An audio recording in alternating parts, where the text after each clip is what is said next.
I'd like to call this October 10th, 2023 board meeting for the public schools of Robeson County to order. Mr. Craig, invocation.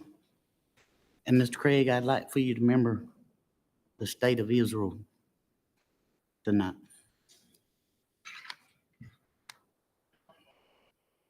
Oh, I got it. Wow, is that Good. Before I pray, let's have a moment of silence, as Chairman Lawson said, for the state of Israel and for what is going on in that country.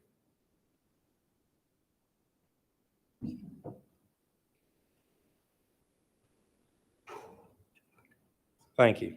Let us pray. Our gracious Father, we're thankful for today. We're thankful for your blessings that you bestowed on us today and each and every day.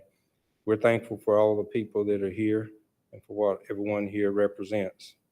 We're here to do the business of the public schools of Robeson County, and we just ask your guidance and your blessings upon whatever we do tonight and whatever decisions are made, that we're always making decisions that's in the best interest of this institution, which it is, if I'm not mistaken, the largest institution around. And it involves the boys and girls in our county each and every day. And what we should be doing is always looking towards them and making lives better for them as much as we can each and every day. We continue to ask your blessings upon this board and upon this school system and the things that we do might be for the upbuilding of thy kingdom. These things we ask in thy name. Amen. Amen.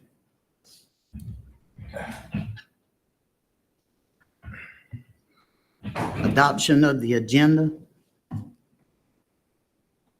I make a motion to adopt the agenda. Second. Mr. Craig with a motion to adopt the agenda. Mr. John Simmons with a second. All those in favor say aye.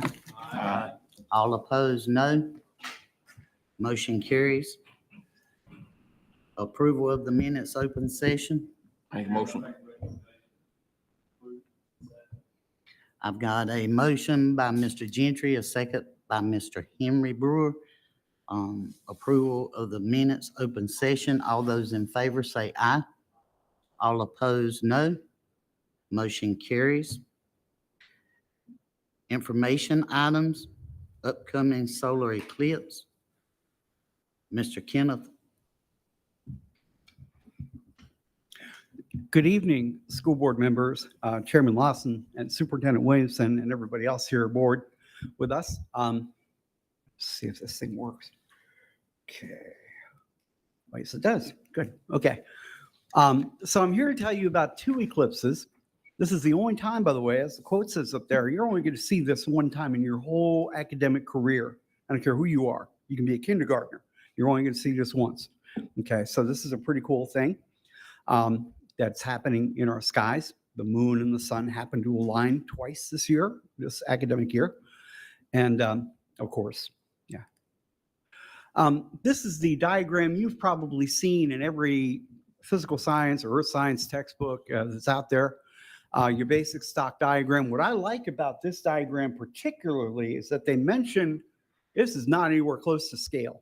Okay, if you were to do this in scale, the moon would be where Dr. Williamson's office is back behind the curtain, and the sun would be over by Forms and Supply warehouse over here. And it would be about the size of the warehouse. So it'd be much bigger. And of course, the moon would be, well, the moon and Earth are appropriately scaled, the 4:1 scale. That's pretty good there. So they did that right. And they point out where they failed to do it. But in fairness, any astronomical image has this perspective problem because you got to squeeze it all down to one slide or one page. So here we go. Now, this is what the eclipses will look like from here in Lumberton, from the eastern part of Lumberton. The first one, the one happening Saturday, will show about a 40% block of the sun from where we are. You have to go to places like New Mexico or Texas to see what's called the annular eclipse, which is a not quite total eclipse because the moon orbits the Earth and it's an elliptical orbit. Sometimes it's far away, sometimes it's close. Well, 2 weeks ago, we had that big supermoon everybody heard about, right? super blue moon and all that. Well, now we have a mini moon. And I like to quote Dr. Evil here, a mini moon. Yeah. So, yeah. So that's why it doesn't completely cover up the sun. In April, we get a lot better circumstance. We get about 80% eclipse. And the April eclipse is actually the better of the two as eclipses go for us. Obviously, nothing is going to top 2017, where we got like 98% coverage. That was pretty impressive. This would be a good event if you know to look for it, basically. And that's what we're aiming to do, which is why I'm standing here. Details. So you can read this. I'm not going to read this to you, but I want you to try this kinesthetic activity. This is a thing I do with students in the planetarium. They don't have to get up out of their spot to do this. You take your thumb and your pinky, one thumb, and you do like so. Put one pinky close to your nose. You put one pinky close to your nose, put your thumb far away. Now, remember the position of your arms. Your arms are not going to move here except to swing back and forth. Close one eye. All right, the pinky represents the moon, and the thumb represents the sun. So if you do it just right, you got them covered up, right? Ta-da, eclipse. Now, third grader asked me one day, can the moon hit the sun? When he saw this visual on the dome, he saw the blown up moon and the sun crashing into the sun. And I said, all right, that's where this came from, actually. So I credit that nice, wonderful kid from, I think it's Robeson, who showed me that I need to do this with everybody. So if you do this with your fingers, they can't hit each other if you play fair with your arms. If your arms stay the same length, there's no way they can hit. Now, obviously, we talk about scale again, and the sun would be way the heck over there, a block or two over, if you're on your thumb, and it would be a lot bigger. It would be about the size of a stop sign compared to your pinky. All right. So there's that. Let's see if I find my remote. And so again, can't be done. Okay. Now, how to view it safely? Pinhole projection is one good way to do it. You take a pencil, poke a hole in a piece of paper, project it onto a sidewalk or another piece of paper. Boom. You're going to have an image of the moon partially blocking the sun. Very easy, very safe.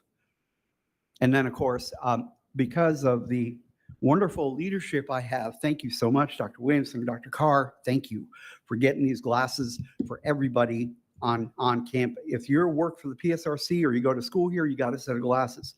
By tomorrow, they'll all be delivered to all hands. And we talk about safety. We talk about what not to wear. You can't wear traditional sunglasses like you might use to driving, because they won't protect you from the UV rays of the sun. Even if they're UV resistant, they're not good enough.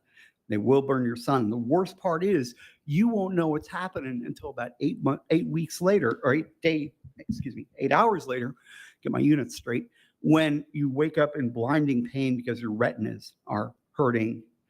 And from what I understand, the only pain worse than that is giving birth. So it's really, really painful, and it can cause permanent eye damage. Okay, so the disclaimer form I whipped up, got approved, and it's given out to all students we're getting a set of glasses right here. The high points of this, you make sure to look at them before you put them on. Make sure there are no scratches, they're not folded, and you've tested them by holding them up to the light. And a bright light indoors will do. If there's light coming through, you'll see it, like looking at a fluorescent up here. Obviously, if you see light coming through and it's not the sun, do not use the glasses, please, because it can really hurt your eye because you think you're protected, so you can stare at it longer, right? Other people can use your glasses if you use proper sanitary procedures, simple, basic, make sure it's clean when you hand it to them. They have to follow the same rules you're following if you're using the glasses. That's for those of you in inland. And also, these glasses can be used and should be used for next April's eclipse as well. And the key is stick them in a sock, put them in a sock drawer, leave them there until April, and then break them out. You should be able to use them until the year 2029. If you happen to become an eclipse chaser and go after other ones, you can wear them in any eclipse until 2029. After that, they expire. Okay? So there's that. So what happens after Saturday? Another partial eclipse. And you have a sheet on your desk that talks about the Saturday event we're carrying off here at Hargrave. And thank you, Ms. Jessica, for all the help getting the word out. Yeah, so this should be a pretty interesting event. I'm already getting phone calls. Teachers are asking me about this, so it should be pretty fun. And we'll have a telescope sit out there. Dave Gavassi from Robeson Community College will be breaking out the big astronomy club telescope they got out there. And we'll also have John Allen students from Early College High School manning some activity tables. And so we're pretty well covered with volunteers and things. So it should be a good time. Come on out, bring the family. Let's see, what do we got? Oh, that's it. Okay. Are there any questions for me?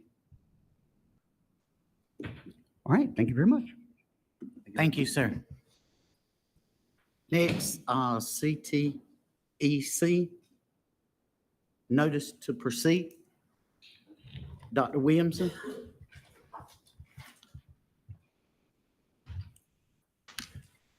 Mr. Chairman and board members, good afternoon.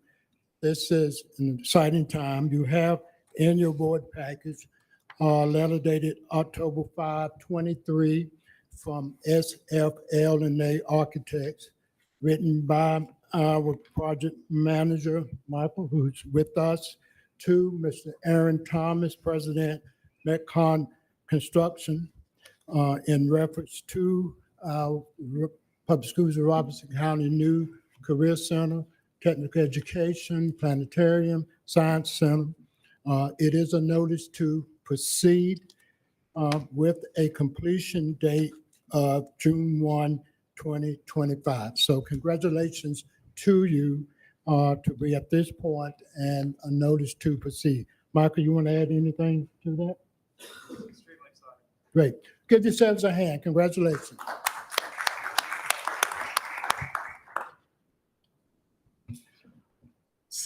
CTEC and Planetarium Design Package, Mr. Bobby Locklear, and Mr. Michael Hilburn, SFL&A.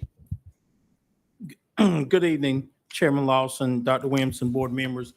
Again, this is just an extension of that great news that we have for the county. This is the first building we've built in over 40 years for this district. This is going to be our first complete from the ground up project, and we want this to be, and it will be, a state-of-the-art building for everyone across the state to come and look at. This is not going to be our normal school, and SFL&A have put, especially with Michael, and I've said this several times, he's put his whole heart and soul into this project. He's just not drawing lines. He's putting everything into this. Part of this project is to have a design team to come in and completely design what the inside of that building is going to look like. Again, this building is going to be a step above other buildings in the district and across the state. So Michael is going to walk through a presentation from his design team loaded for bear to go over the features and some different colors and schematics for the new building. And as a refresher, last year we met and came up with different color schemes. The construction committee met. We had input from Mr. Herman's CTE parent committee and also community advisors as well. So we do have a material board now with specific colors if you want to take a look at that after the board meeting. But at this time, I'll turn this over to Michael and allow him to walk through the concepts that the design team has come up with. And Mr. Bobby, we did meet in September, the construction committee, to go over Yes, some of that's, what he's going to show us tonight. yes. Okay. Say something before we present. I don't know who did it, which is a positive thing, but somebody put, I don't know if it's this presentation online. I happened to be at the beauty shop yesterday and the beauticians were looking at it. And I said, what do you have there? And they said, oh, look at our new high school to be. And they were showing pictures of the rooms and all what it had. So whoever put it online or wherever, that was a good move. And so, may I just, so from my understanding that once we got the notice to proceed and it was pushed over to Metcom, some of that work has been done through their company. Okay. Hello, everyone. Thank you for having me. I'm Michael Holborn with SFLA Architects. We're working with a firm out of Memphis, Tennessee called Loaded for Bear. They're a branded environments firm. They're helping us really bring together the identity of what this building is, help us work through some of the interior design items, which is what we're going to show you here today.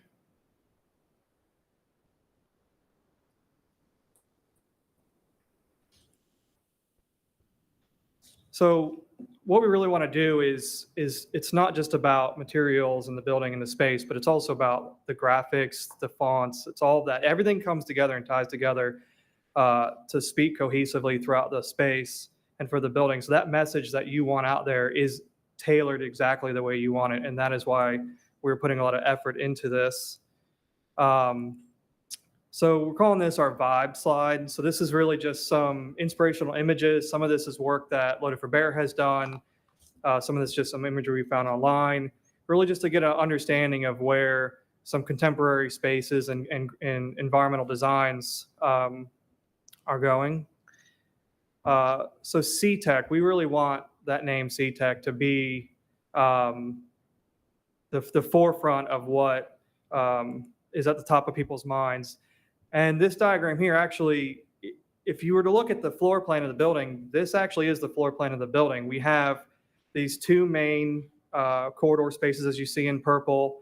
The center there where sort of the E is, that's, your learning commons, that's the collaboration space. And so, again, the logo is not just, any logo or font. It really is tailored specifically to this building and this project to really make it something special. So working here, this is the color schemes that we're working with. So on the right, that blue metallic, that's this blue three-dimensional panel here that some have seen previously. That is going to be on the cylinder of the planetarium. In the sunlight, it shifts between a green through blues to a purple. And with the three-dimensionality of the panel, and as you're driving down 7-Eleven, that thing will constantly be changing colors. It's really going to draw people's eye, draw attention to it.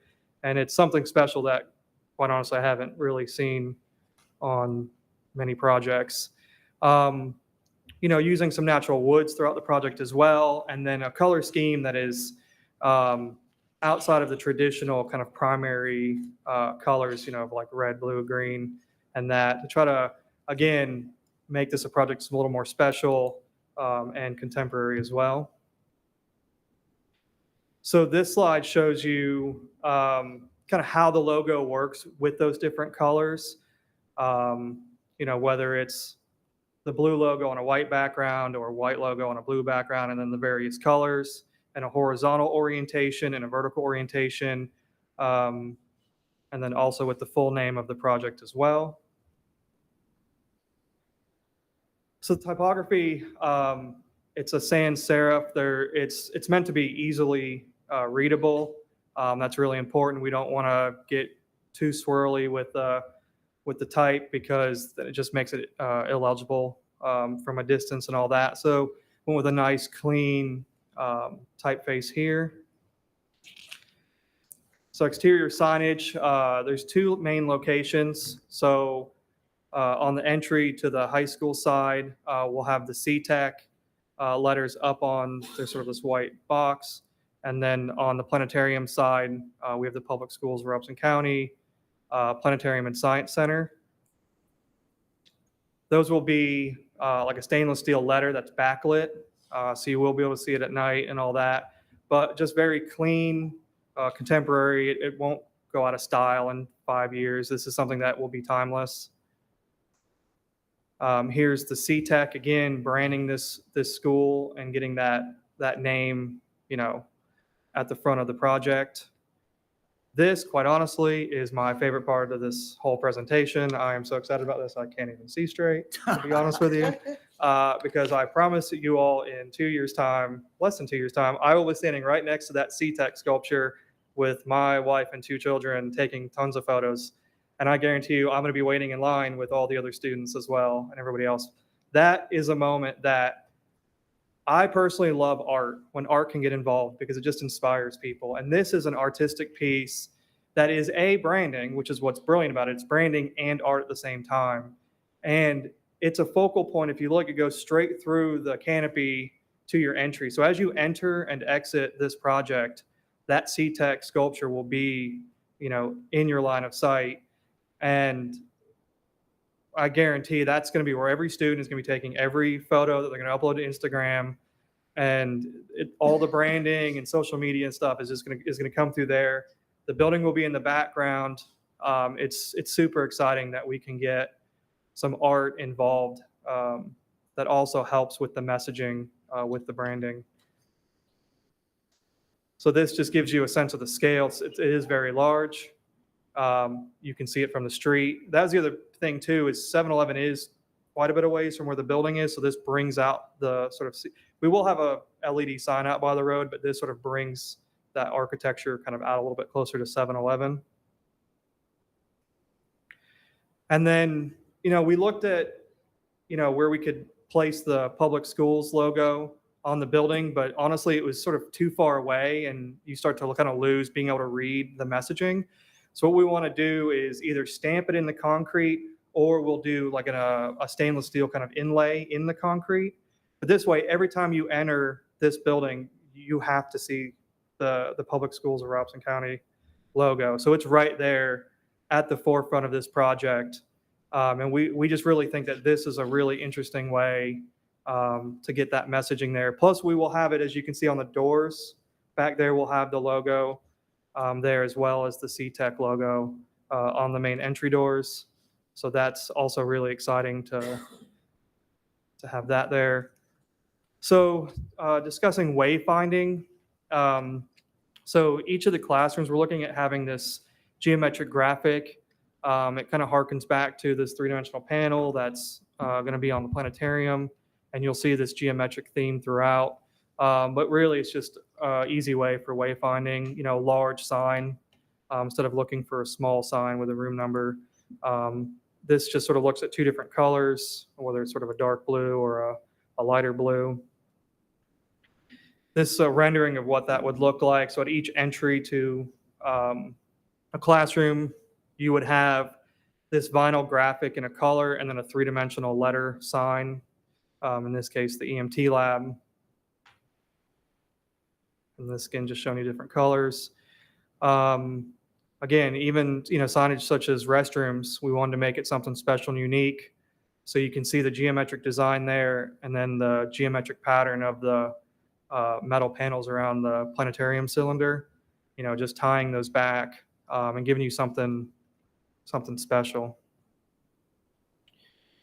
So above the main shop spaces that are in the rear, we have these sort of portals that bump out, and on top of those, we are going to have the names of the classrooms in three-dimensional lettering.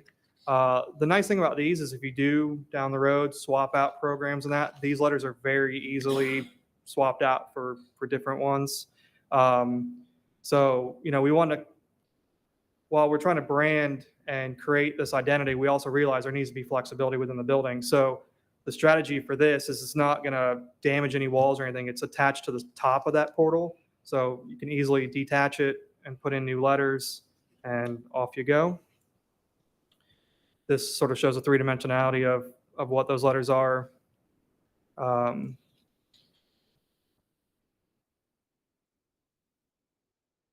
So this is a geometric, concept art that Loaded for Bear created. Really what it does is it works in the geometry and the colors that we're looking to use throughout the space, and is a conceptual generator for some of the graphics that are going to be on the walls. You can see here, as we discussed before, the planetarium cylinder, the geometry of the panels there.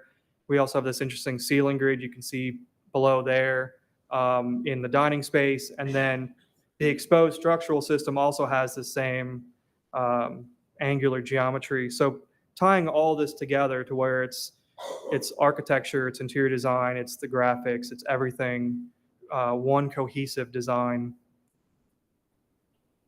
So these are those portals into those shop spaces that are on the, what I'll call kind of the rear side of the school. So you can see the automotive and welding, kind of the letters above, and then the entries in. And then, so behind that, those portals on the kind of backdrop wall would be the geometric design.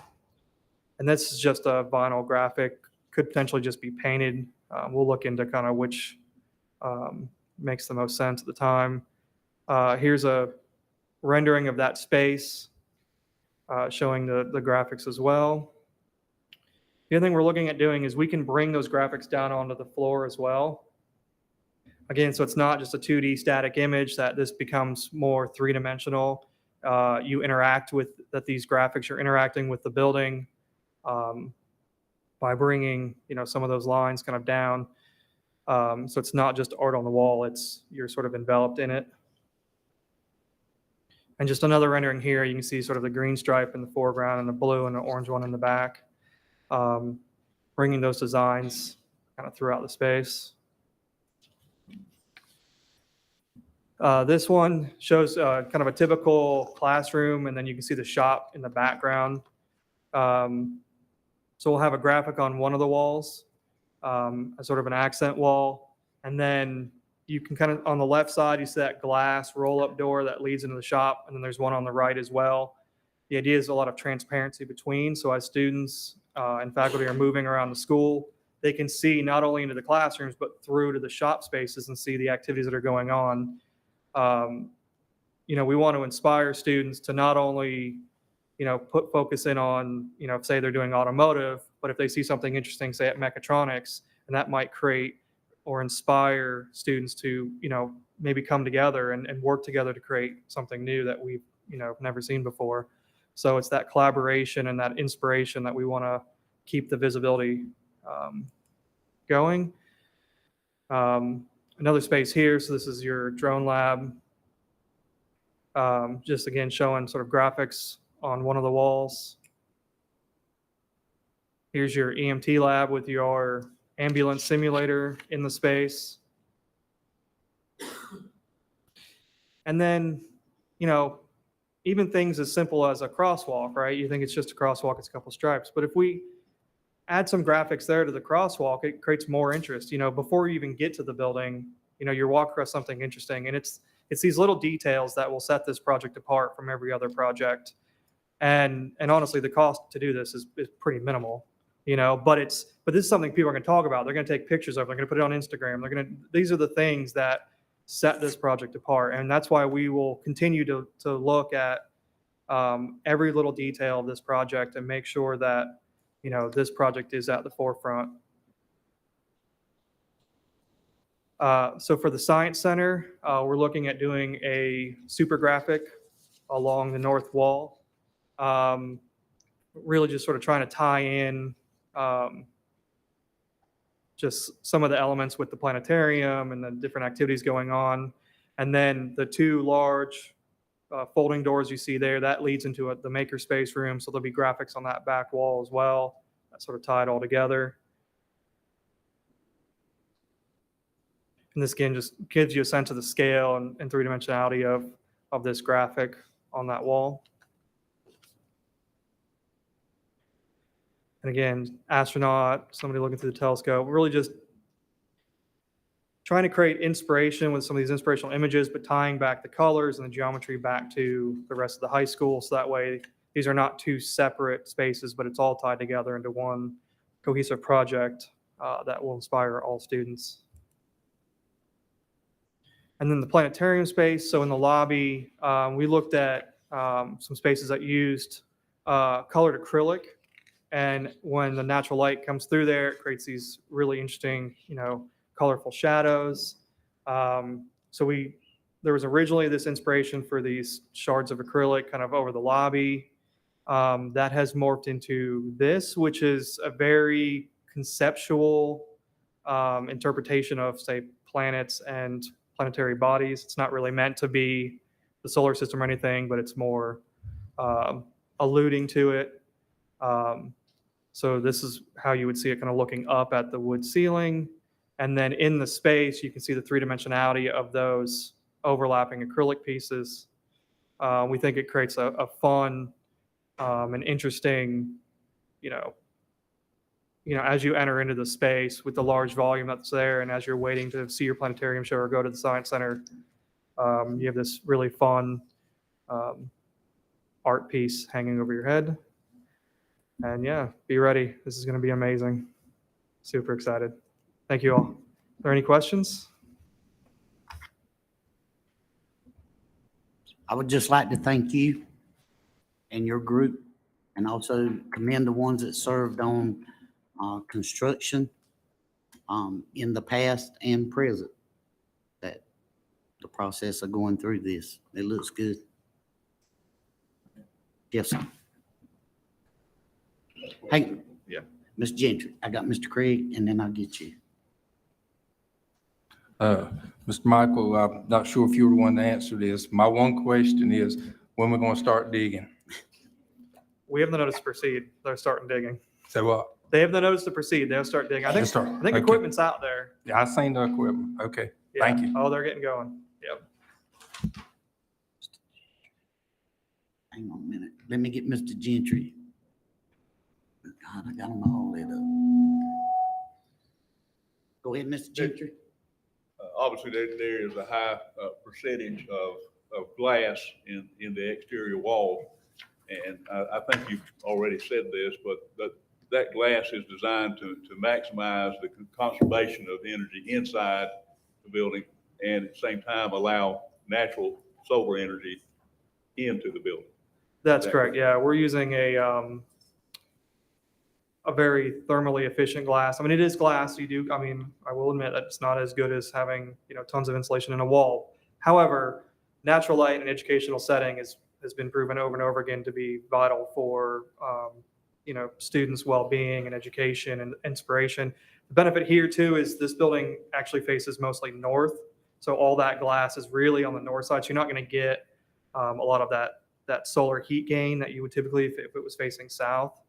And we do have quite a bit of an overhang as well, so that's going to help with some of that. But the north light will be nice because it'll be more diffused light coming in without getting all that heat gain. So it's always a balance you'll find with architects. The most thermally efficient thing is a windowless box, but as we all can imagine, that would be terrible for a school. So we are trying to balance that. But being that the roof does face south and it faces north, that does help us from an orientation standpoint, kind of minimize that solar heat gain. Dr. Manuel, and I'm coming around, so I'm gonna get everybody who wants to make a comment. I have a question in relation to finance money, but it has to do with this. Now, are we in line to get more monies to complete this project? We are, we created this project in two phases. Phase one that has been fully funded and phase two. And Michael is working on our need-based grant application for the balance of phase two. DPI has not released that application at this point. So to answer your question, yes, we're working on phase two funding. Thank you. Okay. Mr. Terry? Thank you so much for your hard work on this. I particularly like the colors, the color combination, and the choice of font. So good work on that. And I was actually looking at the map and trying to figure out where this building is going to sit in relation to where the sun's going to rise and set. And you were exactly right. It's going to be mostly north. But I was thinking about throughout the day, that blue material is it'll get some sun on it. Do you have any use cases for that darker shade material in terms of longevity? Yeah, the Kynar finish on that comes with I think it's a 20-year warranty, which is pretty industry standard. Honestly, being that it is more on the north side and it is somewhat under a cover for some of it, you're going to most likely get many more years out of that. The 20 years is guaranteed, and they have like a farm in South Florida where they set these panels out and they test it for 20 years. So it minimum would last for 20 years in South Florida in the baking sun, facing straight up at the sun. So they do really well. The Kynar finishes there for warranty. Thank you. Quick question, and I agree with Mr. Henry. I think it's all fine now. I'm ready to start digging. My question is, has the 7-Eleven thing changed yet? Are we still having to turn into Metcon? Or is there any potential of a turning lane? Where are we at on that? So to address our turning lane, the current site plan allows for entrance off of Livermore, and DOT has picked up that cost as part of this project. One of the things that we are continuously discussing now is if we move toward having an entrance off 7-Eleven, that would again be an additional cost in the project, probably somewhere between $1 million and $2 million additional cost that we would have to pick up if we decided to come off 7-Eleven.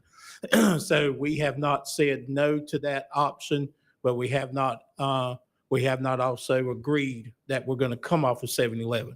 The engineer has the site plan, if I'm not mistaken, Michael, does allow for an entrance off 7-Eleven. It's already designed if we ever get to that point, but right now we are not. Hang on a second. Henry, go ahead. I just want to congratulate Mr. Hilburn for interacting with the construction committee and his staff in a way that they brought samples of materials and we all got an opportunity to view, compare, place together, and size up what this would look like. Outstanding job. I'm excited about seeing what it's going, the final project when it's completed. Thank you. We're very excited as well. Mr. Simmons? Mr. Michael, have y'all decided where you're gonna put that accent wall for all the school mascot? I think we've talked about a couple locations, but we haven't finalized anything yet. We still need to kind of bring that, and we need to figure out what the design is as well, because that will sort of determine where it wants to be. The benefit is we're not in any real rush because that is something we still have 2 years for this building to be complete. So I think rather than try to rush to a certain solution, I think we're going to work through that process and really design it, because the rest of the building is, we've been putting a lot of time and effort into that. We want to make sure that everything fits in well. So we'll provide updates kind of as we work through it, but it might take a little bit of time if that's okay. But we're working on it. We have some Okay, ideas. 'cause that's gonna make all the schools feel like it's part of their community also.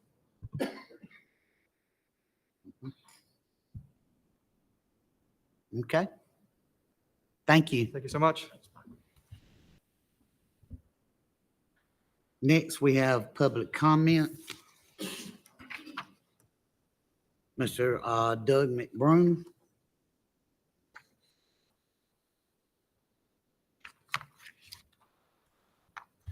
Mr. McBroom, you have 3 minutes. Thank you. Are you keeping? Yeah, gotcha. Okay, in front of you, I gave you all the clarification that came from the PSRC website. It was on your news feed. I'm going to clarify the clarification because I can't believe how thin-skinned and petty the leadership was about this.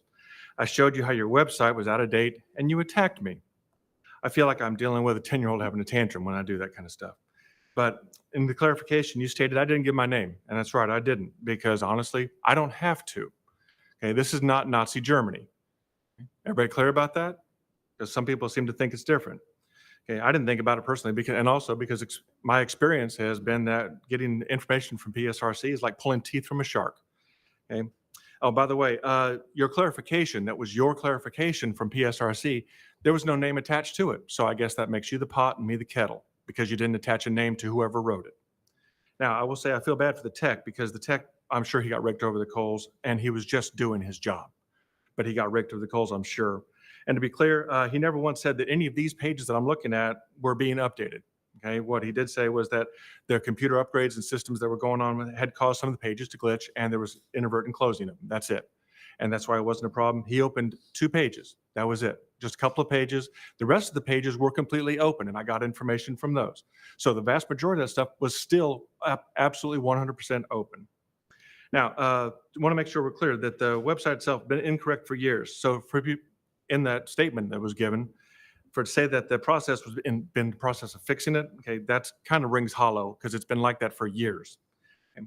But it is strange that after my comments, everything started to get updated, which is really weird, because it makes me feel like the only reason that you updated it was because people got embarrassed. So main thing about that is all you had to do was say, hey, we see the problem, we're going to fix it, and that would have really fixed it. But you couldn't do that. You had to attack me personally. Okay, and I think that's wrong. Okay. Policy code 5000, you should read it. It talks about how you guys should be interacting, and you say you encourage the public to bring concerns. Well, I did, but I get attacked for it, so people don't really want to do it.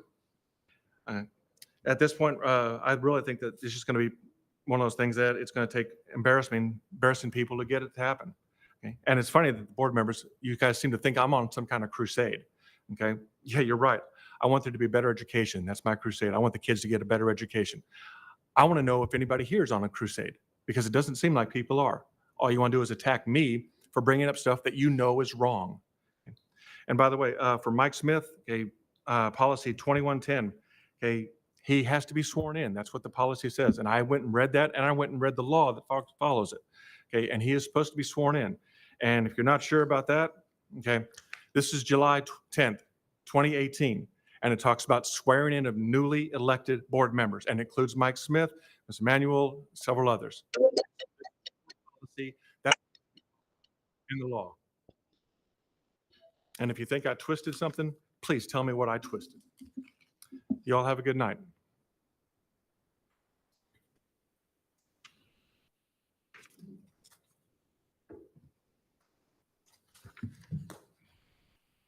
Okay, at this time, under the public comment, I would like to read something. Let us pause and take a moment to recognize an accomplishment of our superintendent, Dr. Freddie Williamson. Dr. Williamson was presented the 2023 NCHSAA Region 4 Charlie Adams Distinguished Service Award Monday, September the 25th at the North Carolina High School Athletic Association Region 4 meeting. I think he deserves a hand for that. We thank you, Dr. Williamson, for all your work, all your tireless work. We will now move into action items. Background Investigation Bureau, Ms. Erica Setzer.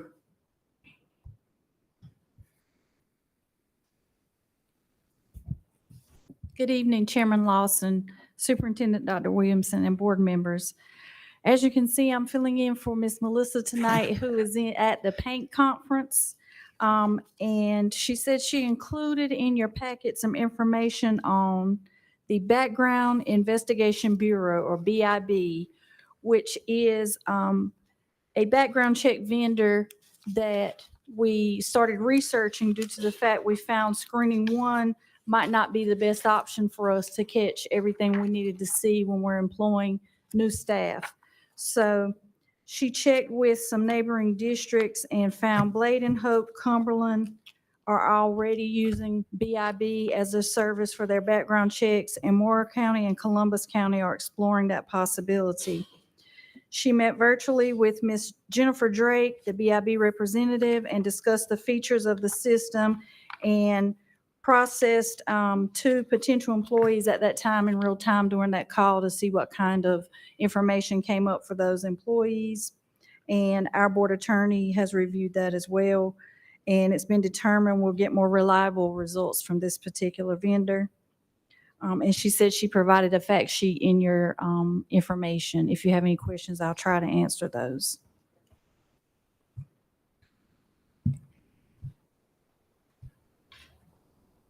Dr. Emanuel? Just clarification, are we under a contract with this screening company, the other one? And do we have to give them notice? We are not in a current contract, and we've already worked out, if this is approved tonight, we have a letter in place that we will send to screening one that will end our contract immediately. So we're not prior with their contract. We don't have to give them any notice? No. Okay, thank you. Okay. Mr. Britt? I'll make a motion to approve. I've got a motion by Mr. Trey Britt. I've got a second by Ms. Ocean. Can I just clarify, is the motion to approve the contract? Okay. Yes. Okay, and before we go any further, I got you. I understand we're talking about looking at replacing a contract. I guess my concern is, or question is, I'm sure we're paying some kind of We're not expense. currently in a contract with screening one. There's not a contract. We paid it as it was used. They had a price point for the types of things that they would run per employee, and that's all we were paying. There's not going to be a fee. We're not in any current contract with Screening So One. our new option is going to operate in the same manner? We will enter a contract. I don't know if it's annual. I'm sure it has a type of, if we would like to give a notice in here, I don't know if she has that, but I can find out what that is. But I'm saying. Most of the standard contracts, we are entering into a contract with BIB. We don't currently have one with Screening One. So there would be, and I'll find it in the notice here, maybe 30 or 60 days if both parties agree that we can terminate the contract. Okay, but with the new company, we just pay as we use, according to. the Correct. use. There's a fee structure, and Miss Melissa says she included that in the packet. But there's a Okay. fee structure based on, it's a package deal. They will look at the county records and otherwise known as, there's a list of things they'll look at for every employee, and they'll charge us as we use it. Thank you. Okay, Mr. Gentry? It appears that the turnaround time is practically instantaneous in terms of retrieving information. Is that true to form? What is disclosed here? Standard is normally, I think 2 to 3 hours is what we were working with before. So I'm assuming it would have that same rate. It may be faster, and that may be another reason why our Human Resources Department chose to go with that as well. It was pretty quick anyway.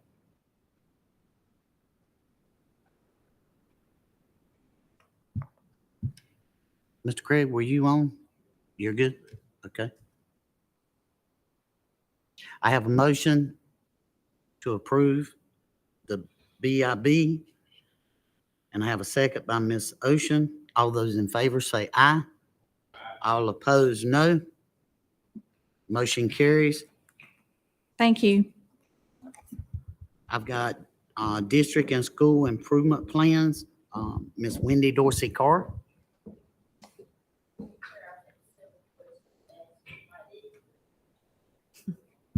May I ask this question? Yes, ma'am. Ms. Carter, there is legislation from the state of North Carolina. It tells how that we have to do those individual plans. It tells about, of course, who should be on the plan, on the election process, and also about using data. To your knowledge, have we followed that legislation? Yes, we have. We've had each plan checked and reviewed to make sure. Okay, to your knowledge, have all these plans been published on the website? Yes, they have. Okay, so do you have any problems with any of the school improvement plans? Have you checked them and they're satisfactory to you? Yes, we have checked each one. Mr. Chair, without any objection, or if anybody has a comment, I make a motion that we approve the district and the school improvement plans. Okay. Is there? All right, I've got a motion by Dr. Manuel, second by Mr. Henry Brewer. Discussion, Mr. Terry? So when I'm on the website and I'm navigating to the public district, PSRC district improvement plan for 22-23, and I click on the link, and it brings up this page. It looks like it's stored on like a Google Doc. It's IndaStar. IndaStar is the state website that we have to utilize, and you'll Okay. see a guest login on each website for them to log in. So that's required by the state for us to publish that way. Okay.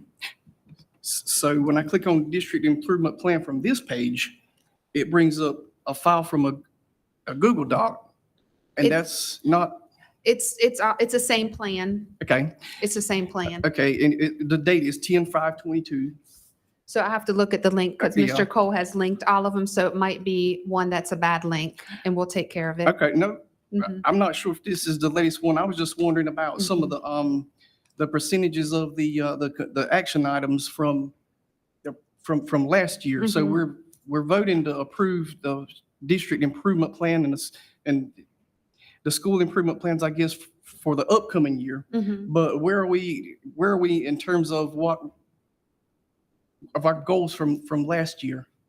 So the plans work a little different. So what you have to think about is each school puts action steps that they can have. They don't necessarily complete an indicator in 1 year. It depends on the steps and the needs of a particular school. So what they do is revise those. And so each one's at a different place and percentage-wise based on the particular action steps that they're implementing. Okay. So what we looked at just recently is which ones have they finished and completed, and looking for the evidence, which goes in a different place that is not in the plan itself. Okay, so it says comprehensive progress report, and I'm guessing this is the district improvement plan from last year?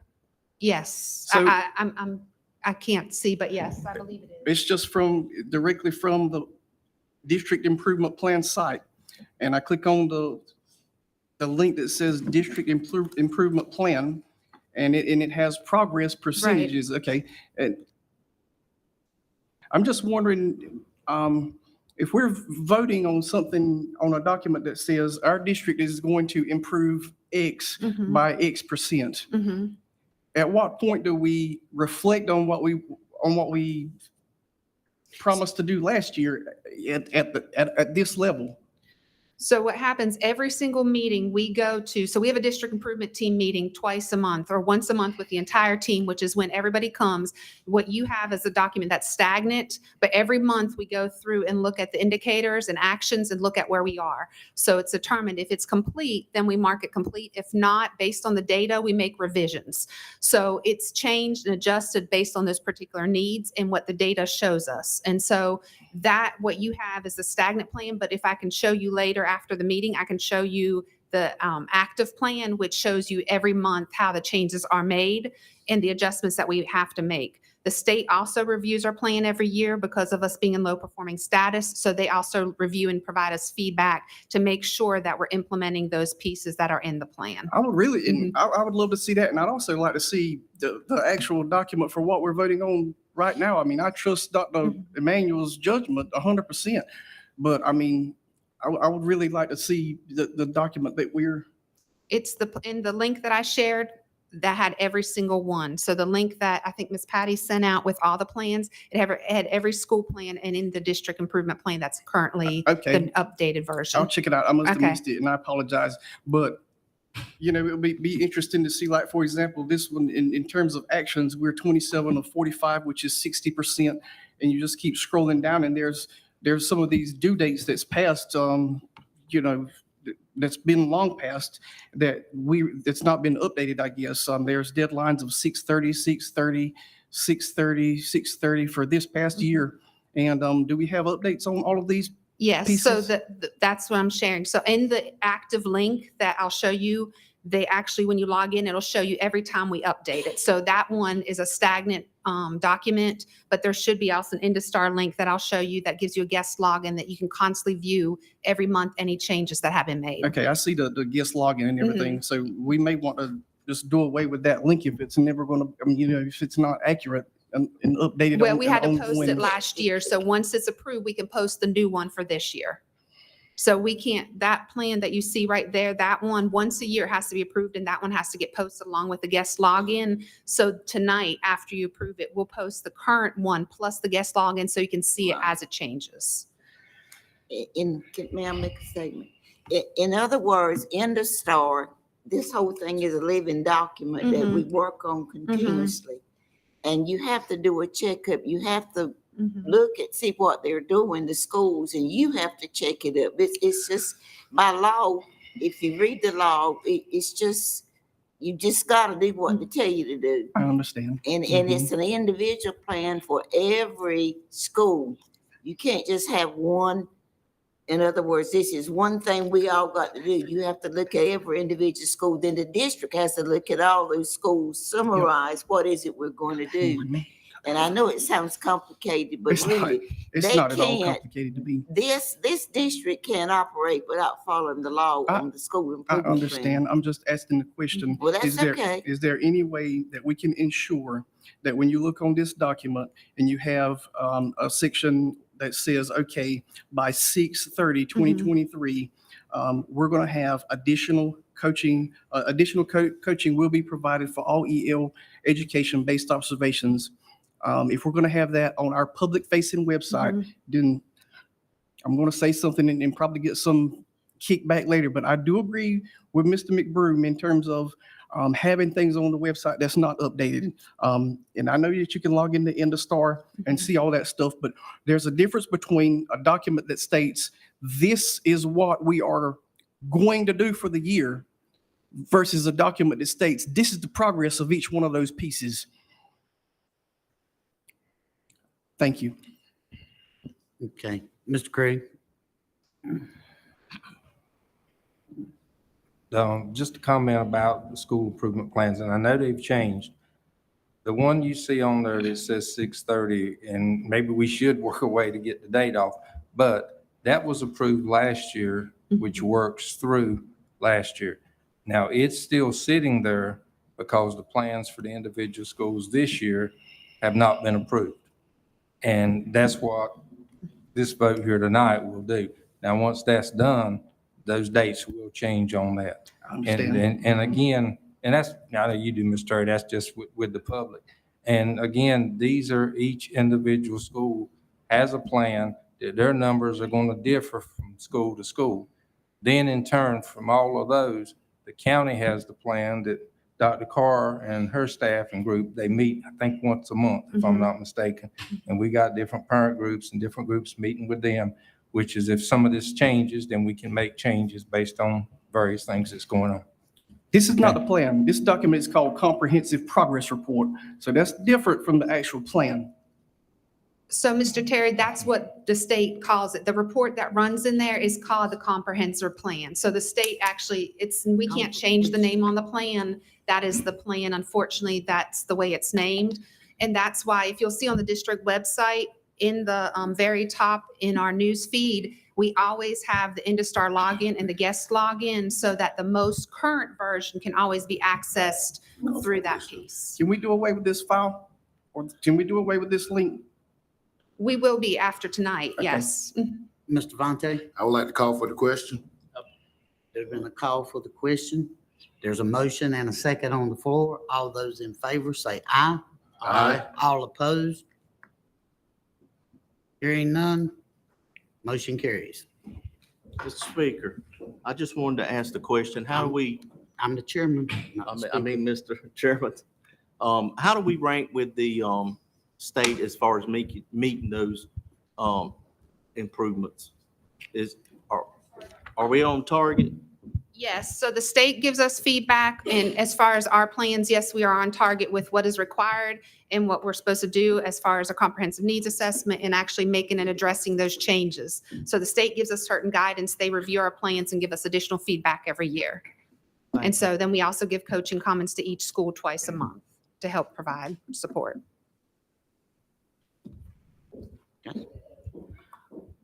Dr. Williamson, on notice of award, St. Paul's High School, multipurpose classrooms. Yes, thank you, Mr. Chairman and members.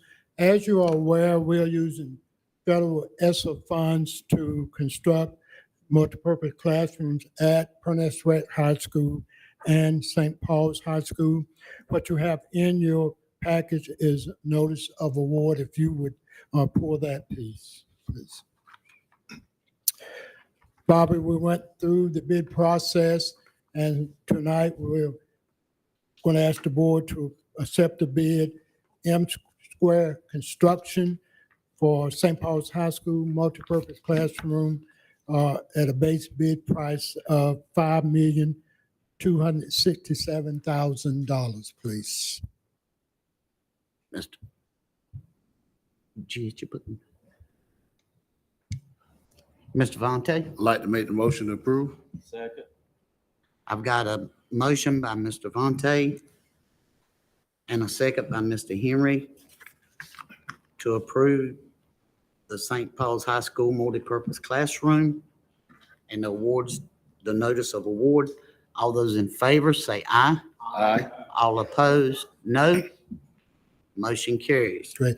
Second part of this, for St. Paul's High School, I'm requesting that you approve for us to issue a contract pending review by our attorneys.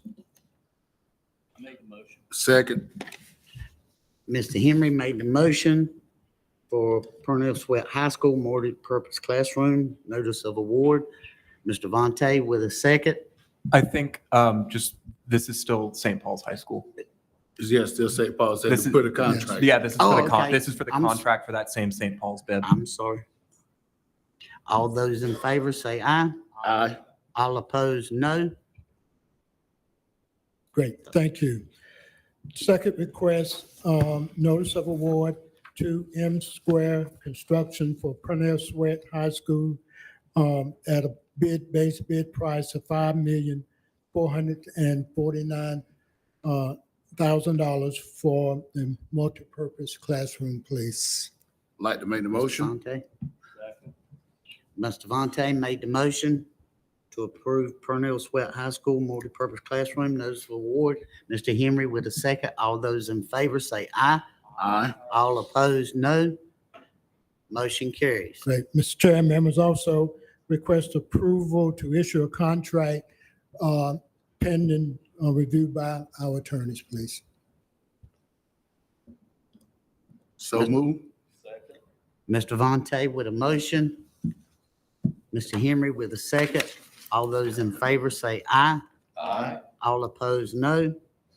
Motion carries. Great, thank you. Next on the action items is Townsend Elementary School roof repair. Mr. Bobby Locklear. Good evening again. Our construction committee met the other last couple of weeks, and I'll turn it over to Mr. Simmons, who is the chair of that committee, to follow through with the recommendations. Okay. We met, I think it was like 2 weeks ago. The roof at Townsend was in bad shape and we already started it. I'd like to make a motion that we go ahead and approve that, fixing the roof at Townsend. Okay.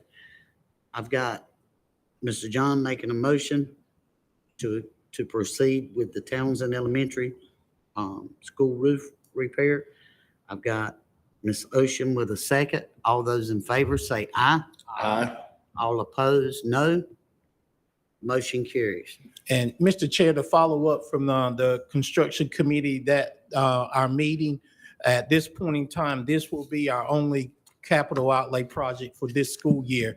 You know, we will address any emergencies as they arise, but our only focus this year will be on the Townsend roof.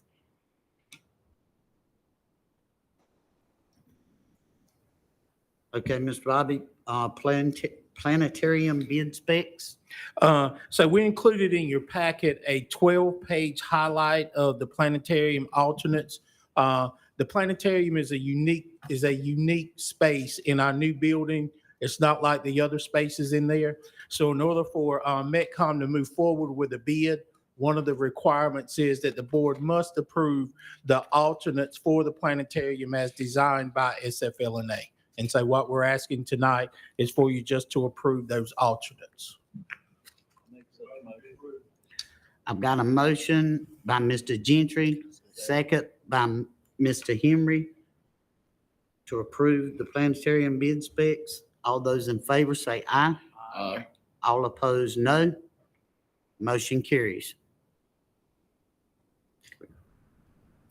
All right.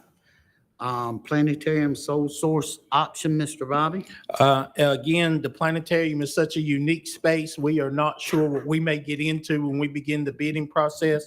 So between FSLNA, SFLNA, and Metcom, they've also asked the board to approve the option to use a sole source vendor if we have to.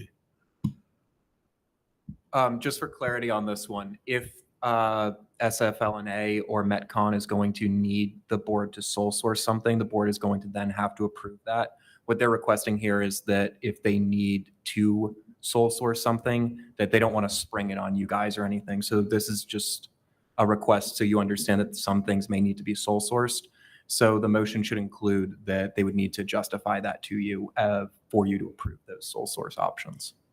And if they decide to do sole source, we will bring that before you with that approval. We just didn't want you to have to do both in one night, the option and approve the vendor, improve a sole source vendor. Okay. So I need a motion to approve this, correct? Yes. Second. Mr. Britt with a motion on sole source options. Mr. Vontae with a second. All those in favor say aye. Aye. All opposed, no. Seeing none, motion carries. Thank you. Miss Erica with fundraisers. Good evening again. I did want to mention there is a clause in the contract, 3B, that allows the agreement, as long as both parties agree with the BIB contract, Mr. Gentry, to terminate at any time. But the contract is for a year, but prior to that year, if both parties agree, there can be a termination. I have included the Peterson and Purnell fundraisers, and we're asking for those to be approved tonight. I can answer any questions about those. Mr. John? Second. Okay. Hang on, Dr. Manuel, I'm trying to get you on. Vontae, kill yours right I'm quick. sorry. Dr. Manuel? You said Purnell Sweat, right? Yes, ma'am. Peterson and Purnell. I have a question. What is pick a number calendar? Is that like a scratch off? No, it is a calendar. They pick a month. They pick a month, and then they will ask you, say, if you pick the 10th, then you give $10. If you pick the 30th, you give 30. And that's, so they ask somebody, they put the calendars out, and the kids would ask their family or whoever to pick that Okay, day, I'm and they cool. donate the Okay. money based on that day. $1.7 million. Yeah. Yeah, I was gonna get in on that. All right. I've got a motion by Melissa. I've got a second by John on fundraisers. All those in favor say aye. Aye. All those opposed, no. Motion carries. Miss Erica Setzer with the monthly financial report, which was in your packet. Mr. John? I did want to mention that, as you're aware, we do have a budget. We've been told by DPI we won't get our allotments until October the 20th. I am working on an email to send out to all employees. I'm sure you're getting a call to let them know how we're progressing with updating all the salaries. I'll be sending that out and including you in it, so you'll have that information. But it's a kind of a slow moving process to get everything in place. And we are planning a finance committee meeting to go over more details of the budget once we get all of those details. You can send anybody that has questions, tell them to call or email me. Mr. Creek? I just, real quick, Miss Erica, because people will come back. Now, they will go back and back pay. That is correct. They will be back It pay will be on retroactive to their first check in this school year. this year. So for most of our 10-month employees, that would be August. Okay, For our, and 11, and our 12-month employees, that would be July 1. thank you. Okay. All in favor, say aye. Aye. All opposed, no. Motion carries, Miss Erica. Thank you. Mr. Britt? Huh? John made it. Melissa made it. Yeah, John made it second. Mr. Britt, I got you. I move that the Board of Education for the Public Schools of Robeson County go into closed session for the purposes of discussing certified and classified personnel, North Carolina General Statutes 143-318.11A1 and 6, and to consult with attorney retained by the board in order to preserve the attorney-client privilege between the attorney and the Board of Education for the Public Schools of Robeson County, North Carolina General Statutes 143-318.11A1 and 3, and to consider student matters that are considered with North Carolina General Statutes 143-318.11A1 and 115C-402 and 20 U.S. Code 1232G. We also need to add to that motion and to discuss the pending litigation of State v. Daniel Love 22 CR 53350. Sounds good to me. Mr. Britt's made the motion to go to closed session. Ms. Ocean with a second. All those in favor say aye. Aye. All opposed, no. Motion carries. We're in closed session.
Out of closed session. Mr. Vontae with a motion to come out of closed session. Mr. Henry Brewer with a second. All those in favor say aye. All opposed, no. Motion carries.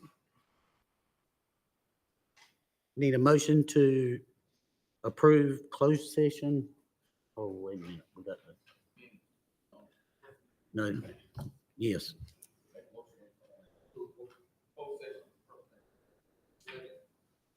Okay.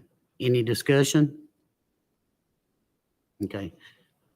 At this time, we have Mike Smith, who served the board for 33 years, has give his resignation of District 6. And it is open for discussion on how this board wants to move forward.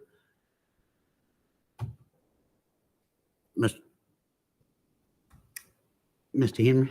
Mr. Chair, I'd like to make a motion concerning that District 6 seat as we set a guideline, open it up for applications for anybody that wants to apply. And then we proceed on with the board making final decision as we interview.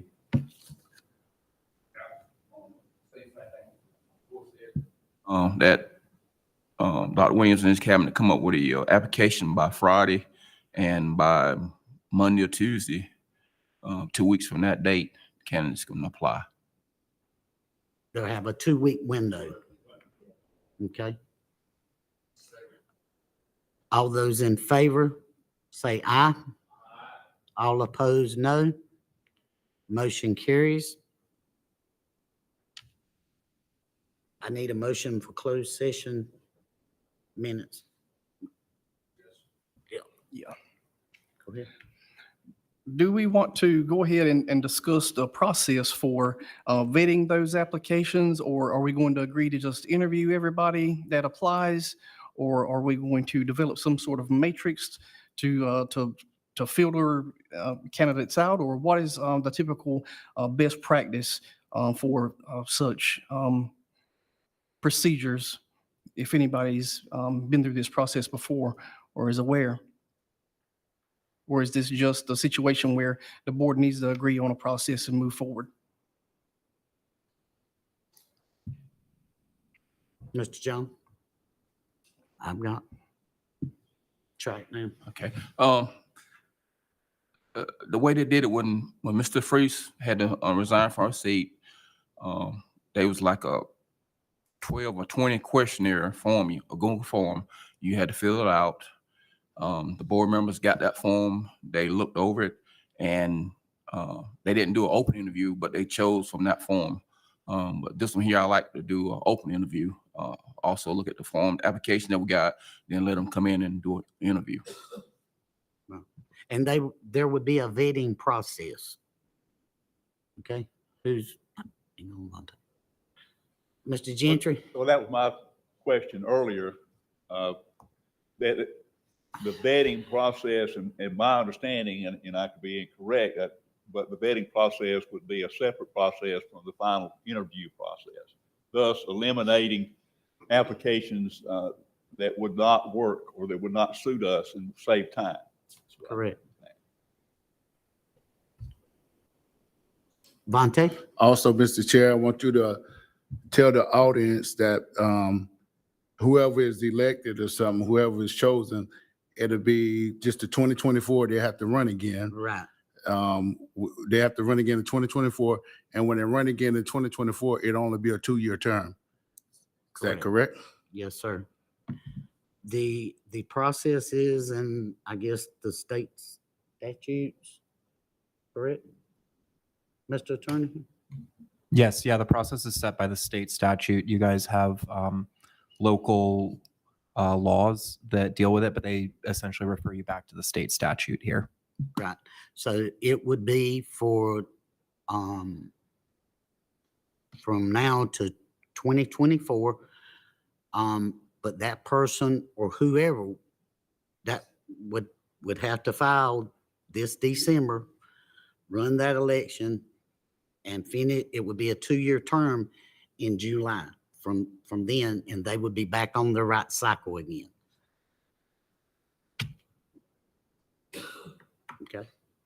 Anybody? So we've discussed a vetting process. I know that the qualifications are, I guess you've got to be a certain age, but you've got to live in that district. But if we have 25 people apply, which is probably unlikely, so what is that vetting process going to be? Do we talk about that now, or do we say we're just going to interview everyone that meets the qualifications in terms of age and residency?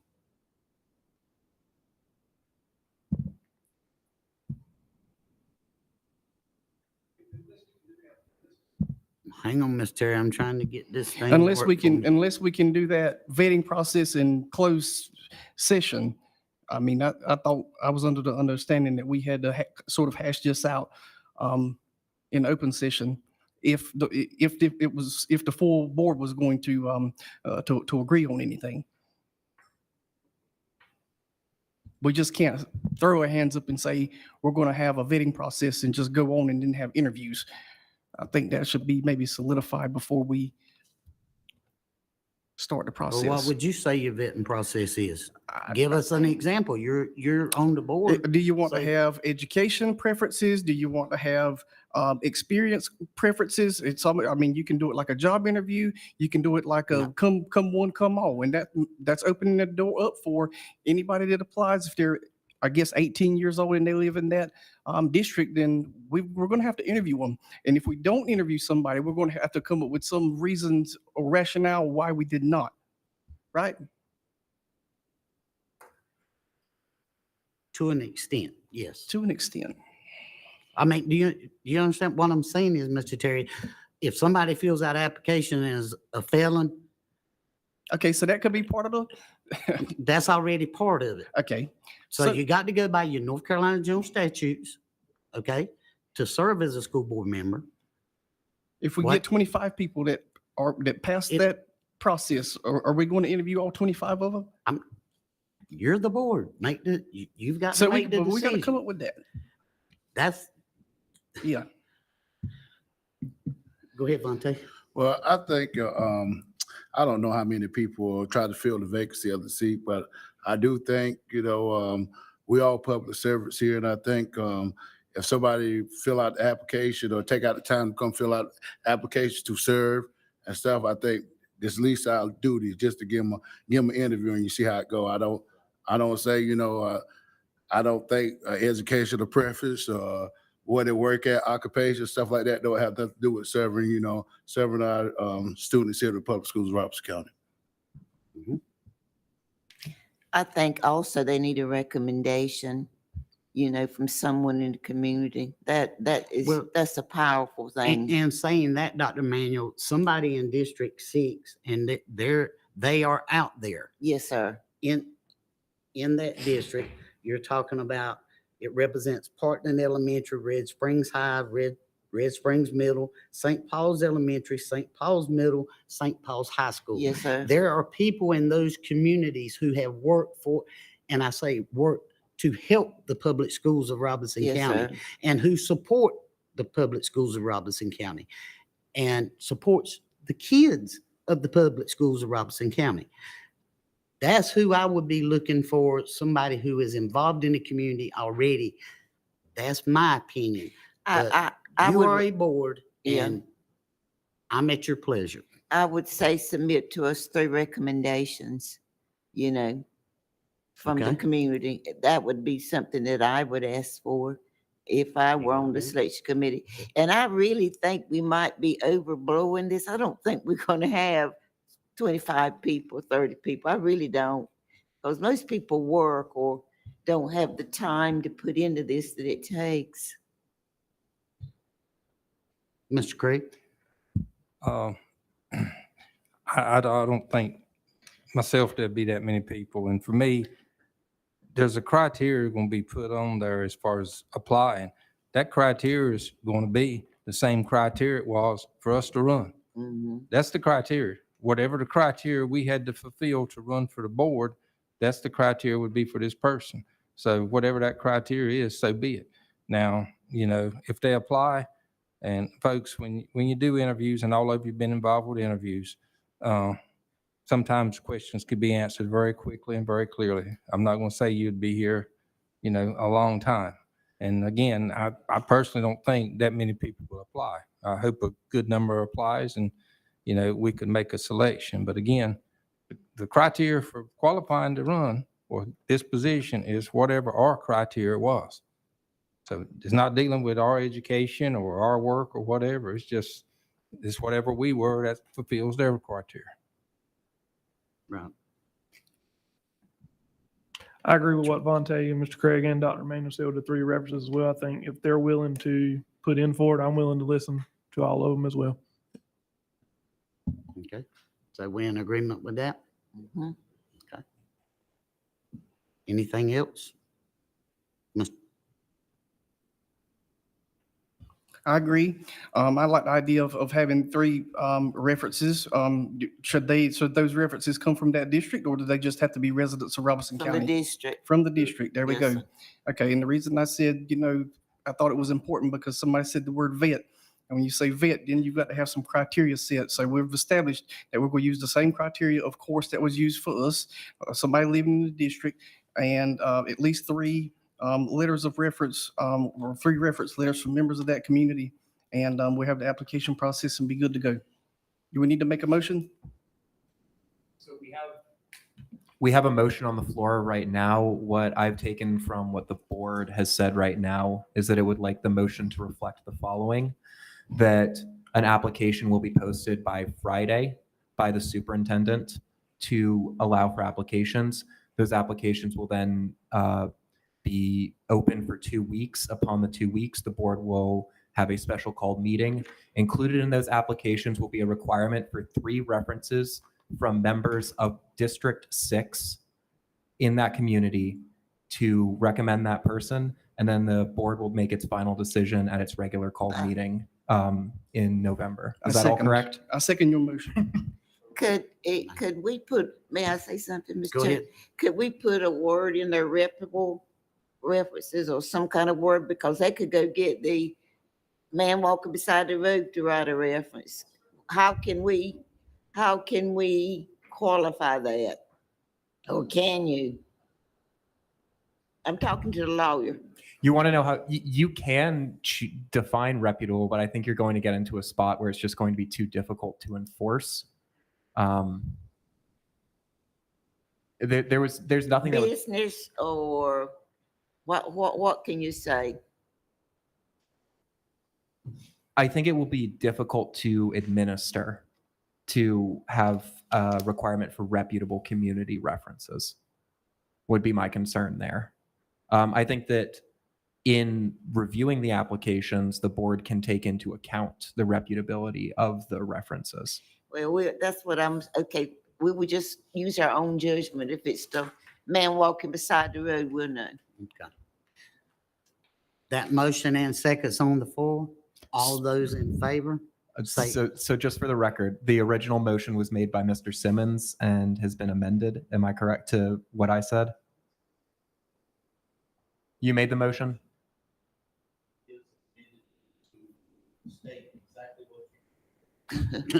Whatever that was.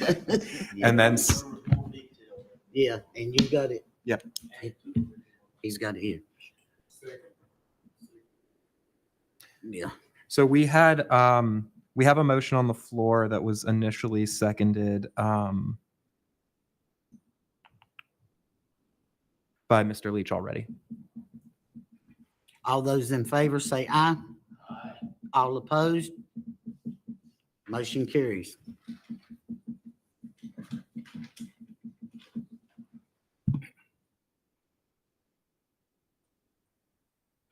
We need motion for closed session minutes. Have we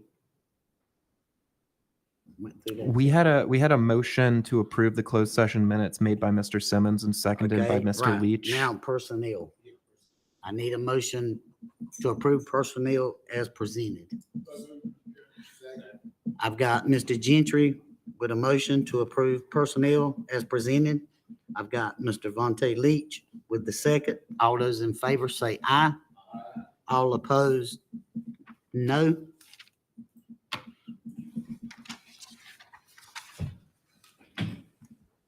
Hang on one second. We've got the North Carolina School Board Association in Greensboro in November. Our regular board meeting would be the 14th, and that's the week it is. The 21st would be Thanksgiving. Does anybody have a problem with moving it to the 7th of November?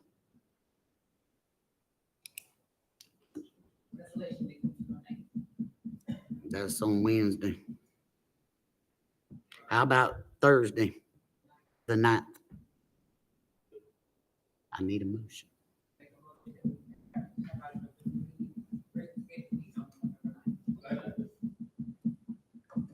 Got a bunch of stuff. Okay, our school board meeting in November will be moved to November the 9th at 6 p.m. Ms. Melissa Ocean made the motion and Mr. Gentry seconded. All those in favor?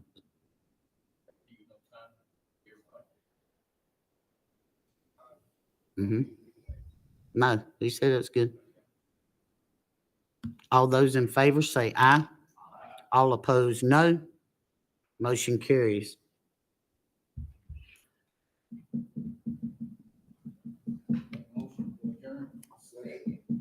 Oh, Mr. Craig?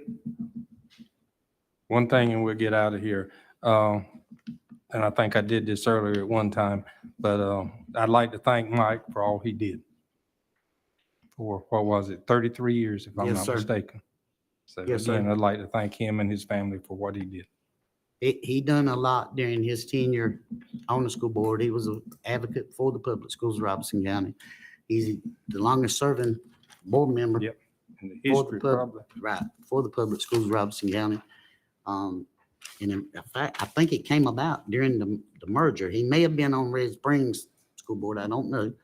But I too, Mr. Craig, would like to thank Mike for all the work and his serving as chairman.